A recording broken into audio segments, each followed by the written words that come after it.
भंडारकोटे लोकमंगल कारखाना परिसरात 1000 झाडे लावण्यास प्रारंभ। दक्षिण सोलापूर तालुक्यातील भंडारकोटे येथील लोकमंगल कारखाना चांगल्या पद्धतीने चालावा, शेतकरी व कामगारांना वेळेवर त्यांची रक्कम व पगार मिळावे यासाठी आम्ही आर्थिक ताकद देऊ। तेव्हा कारखान्याची आणखीन भरभराटी होण्यासाठी व्यवस्थापनाने कामाला लागावे, वृक्षारोपण करून हिरवळ वाढवावी असे आवाहन बुलढाणा अर्बन कोऑपरेटिव्ह क्रेडिट सोसायटीचे कार्यकारी संचालक शिरीष देशपांडे यांनी केले। पंतप्रधान नरेंद्र मोदी यांनी एक पेड़ मां के नाम उपक्रमांतर्गत वृक्षारोपणाचे आवाहन केले।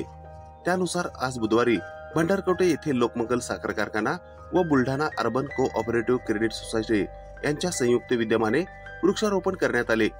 कारखान्याने परिसरात 1001 वृक्षारोपणाचा संकल्प केला आहे। त्याची सुरुवात म्हणून आज 2 एकर क्षेत्रावर आंब्याची रोपे लावण्यात आली। या कार्यक्रमाच्या अध्यक्षस्थानी कारखान्याचे चेअरमन महेश देशमुख होते। यावेळी बुलढाणा बँकेच्या सर्व व्यवस्थापिका योगिनी पोकळे, सतीश देशमुख, मंद्रुपचे पीएसआय राजू ढांगे, भंडारकोटेचे सरपंच भीमाशंकर बबलेश्वर, भाजपचे जिल्हा सरचिटणीस यतीन शहा यांची प्रमुख उपस्थिती होती। या कार्यक्रमाचे सूत्रसंचालन कारखान्याचे सहाय्यक व्यवस्थापक दीपक नलावडे यांनी केले, तर आभार श्रीशैल लोखंडे यांनी मानले। आज खरं हा एक जो कार्यक्रम आहे वृक्षारोपणचा, आज मी बघतो की ज्यावेळेस 2007-08 ला कारखाना चालू केला होता त्यावेळेस इथे काहीच नव्हतं, पूर्णपणे माळरान होतं। आणि आज आपण जर इथे बघितलं की आज एवढे इथे वृक्ष लागले गेलेले आहेत, आज एक चांगलं हिरवळ इथे निर्माण झालेली आहे। इथे कारखान्यावरती आलं की मन पण चांगलं वाटतं, प्रसन्न वाटतं हिरवळ दिसलं की। त्याच्यामुळे आणि प्रत्येक वर्षी आपण असंच करत जातोय। यावर्षी आपण अजून एक मोठा संकल्प केलेला आहे की आपल्याला 1001 झाडं आपल्याला लावायची आहेत आणि त्या निमित्ताने आज त्याची आपण सुरुवात करतोय। आणि आपण हे असंच पुढे आपण हे करू, जेणेकरून कसं आपल्याला हा परिसर किंवा आपला कारखाना आणि त्याच्या आजूबाजूचा परिसर कसं आपल्याला अजून हिरवागार कसा करता येईल, तर या दृष्टिकोनातून आपण हे करू।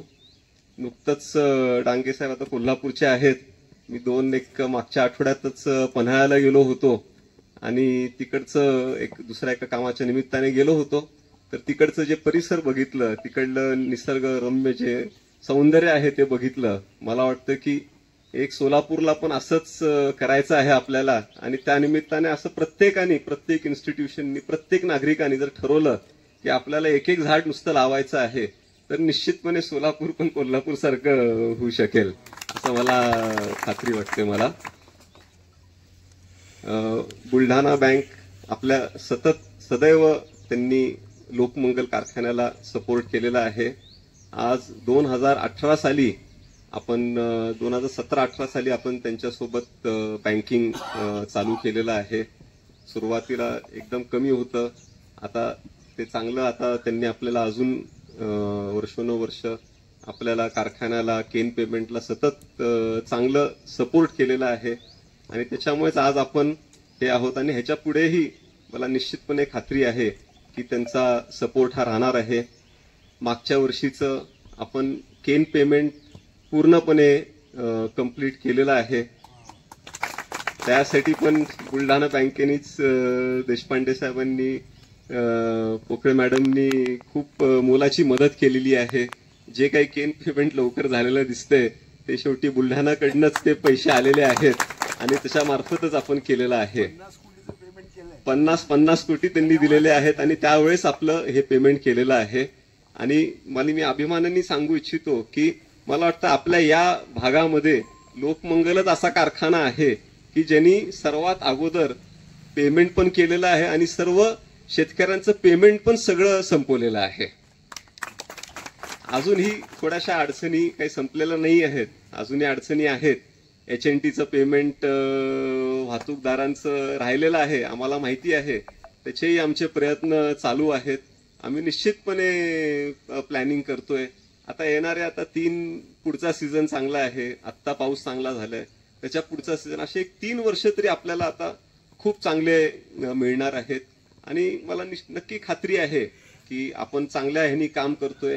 आज तुम्ही सर्व शेतकरी मंडळींनी पण लोकमंगलवर विश्वास ठेवलेला आहे, तुम्ही पण सपोर्ट केलेला आहे। थोडासा आमच्याकडनं मागे पुढे होतंय पण तुम्ही सगळे लोक समजून घेताय त्याच्यात कर्मचाऱ्यांचंही मला सांगू इच्छितो की पगारी पण थोडंसं आम्हाला मागे पुढे होतात वेळेवरती करायला.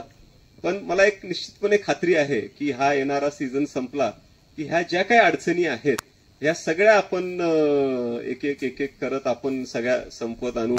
मध्ये जे कर्मचारी पतसंस्थेचे पण जे कर्ज वगैरे जे थांबलेले आहेत ते पण ह्या सीझनच्या नंतर ते पण आपल्याला कसं कर्मचाऱ्यांसाठी जी सुविधा होती ती पण कशी आपल्याला परत चालू करता येईल ह्याचा पण प्लॅनिंग चालू आहे.